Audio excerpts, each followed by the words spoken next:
नमस्कार दोस्तों, मैं हूं आपका दोस्त विमल कुमार छाजेड़ एडवोकेट। दोस्तों, पासपोर्ट और विदेश यात्रा के बारे में कई बार रिस्ट्रिक्शंस लगाए जाते हैं। पासपोर्ट जब्त कर लिया जाता है, विदेश यात्रा पर रोक लगा दी जाती है। इस पर एक दिल्ली हाई कोर्ट का एक महत्वपूर्ण फैसला है।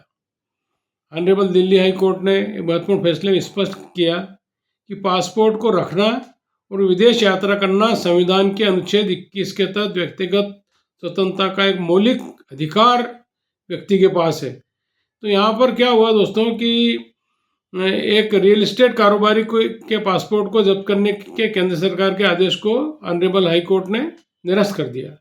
पूरा मामला क्या है ये बताऊंगा। उसके पहले मेरा आपसे अनुरोध है कि यदि आपने मेरे चैनल को अभी तक सब्सक्राइब नहीं किया हो तो सब्सक्राइब करें, लाइक करें, शेयर करें। Legal updates in Hindi. एक रियल एस्टेट कारोबारी को पासपोर्ट को केंद्र सरकार ने कोर्ट ने कहा कि इस अधिकार को प्रभावित करने वाली कोई भी सरकारी कार्रवाई तर्कसंगत और प्राकृतिक न्याय के सिद्धांत के अनुरूप होनी चाहिए, मनमानी नहीं।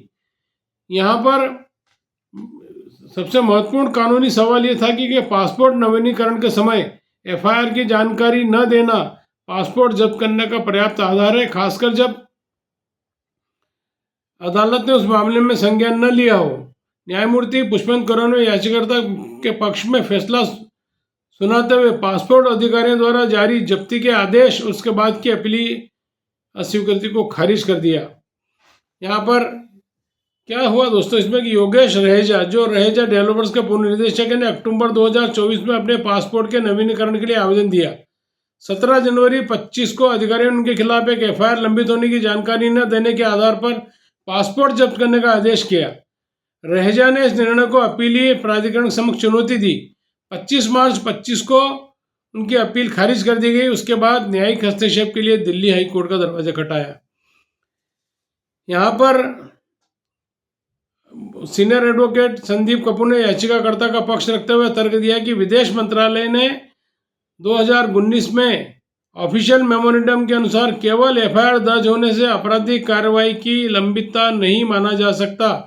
केवल एफआईआर दर्ज हो जाने से पासपोर्ट को नहीं माना जा सकता, ऐसा स्वयं विदेश मंत्रालय का मेमोरेंडम था। उन्होंने दलील दी कि पासपोर्ट जारी करने या नवीनीकरण के उद्देश्य से कार्रवाई तभी लंबित मानी जाती है जब किसी सक्षम न्यायालय ने अपराध का संज्ञान ले लिया हो। यहाँ प्रतिवादी, जो कि पासपोर्ट अधिकारी थे, का तर्क था कि एफआईआर का खुलासा न करना मौजूदा नियामक ढांचे के तहत पासपोर्ट जब्त करने का अधिकार है। यहाँ जो पासपोर्ट ऑफिसर थे वो कहते कि इन्होंने बताया नहीं कि एफआईआर थी। तो उन्होंने घटनाक्रम की समीक्षा करते हुए हाई कोर्ट ने कहा कि जनवरी 25 में लंबित कार्रवाई के आधार पर पासपोर्ट जब्त किया गया, जबकि सक्षम न्यायालय ने उस पर एफआईआर का संज्ञान इन्हीं जब्ती के आदेश के 1 महीने बाद ये यहाँ पर बाद में संज्ञान लिया। इस आधार पर उन्होंने न्यायमूर्ति पुष्पेंद्र करोल साहब, जो दिल्ली उच्च न्यायालय में है, उन्होंने कहा कि व्यक्तिगत स्वतंत्रता के महत्व को रेखांकित करते हुए ऑनरेबल जस्टिस करोल साहब ने कहा कि पासपोर्ट रखना, विदेश यात्रा करना भारत के संविधान के अनुच्छेद 21 के तहत गारंटीकृत व्यक्तिगत स्वतंत्रता के अधिकार का अभिन्न अंग है। इसके फलस्वरूप पासपोर्ट रखने के अधिकार पर प्रतिकूल प्रभाव डालने वाली किसी भी राज्य की कार्रवाई को तर्कसंगतता की कसौटी पर खरा उतरना चाहिए और प्राकृतिक न्याय के सिद्धांतों के अनुरूप होना चाहिए। अदालत ने आगे कहा कि अधिकारियों द्वारा दिए गए कारण कानूनी जांच में टिक नहीं पाए, क्योंकि आवेदन और जब्ती के समय कानून की नज़र में कोई आपराधिक कार्रवाई लंबित नहीं थी, कोई संज्ञान नहीं लिया गया था। तो यहाँ पर कोर्ट ने यदि संज्ञान नहीं लिया है तो ये कहा ऑनरेबल हाई कोर्ट ने कि ऐसी स्थिति में पासपोर्ट रखने के अधिकार को उन्होंने बहाल करने का आदेश दिया और कानूनी मानक को पुख्ता करता है कि व्यक्तिगत स्वतंत्रता के खिलाफ प्रशासनिक कार्रवाई केवल वास्तविक तथ्यों पर आधारित होना चाहिए, न कि समय से पहले की गई धारणाओं पर।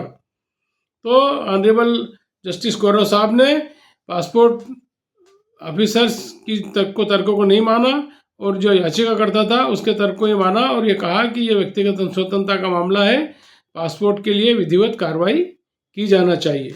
नमस्कार दोस्तों।